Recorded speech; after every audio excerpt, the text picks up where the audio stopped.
Hello friends, welcome back to our channel.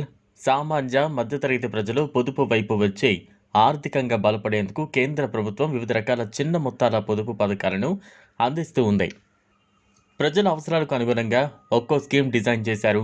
Post office ద్వారా ఈ పథకాల్లో చేరొచ్చు.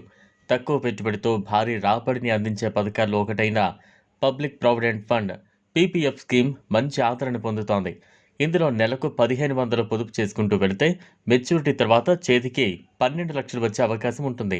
పబ్లిక్ ప్రావిడెంట్ ఫండ్ స్కీమ్పై మంచి వడ్డీ రేటుతో పాటు ఇతర పన్ను ప్రయోజనాలు, గ్యారంటీడ్ రిటర్న్స్ వస్తూ ఉన్నాయి. దీంతో చాలామంది ఈ పథకంలో తమ డబ్బులు ఇన్వెస్ట్ చేసేందుకు ఇష్టపడుతున్నారు. ప్రధానంగా రిటైర్మెంట్ ప్లానింగ్ చేసే వారికి ఇది బెస్ట్ ఆప్షన్. గడిచిన అర్ధ శతాబ్దం నుంచి ఈ పథకం అమల్లో ఉందంటేనే ఎంత ఆదరణ ఉందో అర్థం చేసుకోవచ్చు.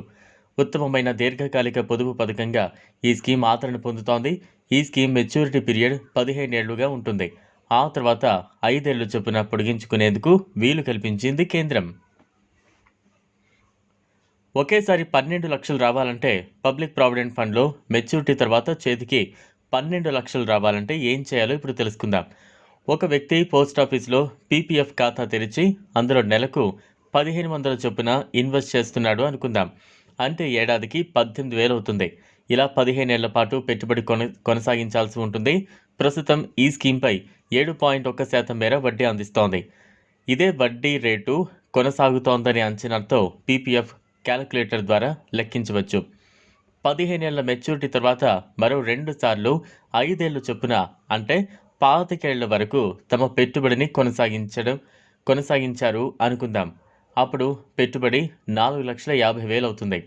దానిపై 7,38,962 వరకు వడ్డీ లభిస్తుంది. అంటే మొత్తంగా మీకు 12 లక్షల వరకు అందుతాయి. అలాగే మరో 10 ఏళ్లు పొడిగిస్తే 21 లక్షల వరకు అందుకునే ఛాన్స్ ఉంది. అలాగే మీ పెట్టుబడిని ప్రతి ఏడాది 10% చొప్పున పెంచుకుంటూ వెళితే తక్కువ సమయంలోనే ఎక్కువ ఆదాయం పొందొచ్చు.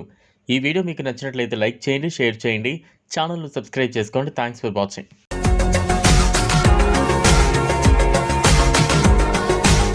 మరిన్ని అప్డేట్స్ కోసం మా ఛానల్ని సబ్స్క్రైబ్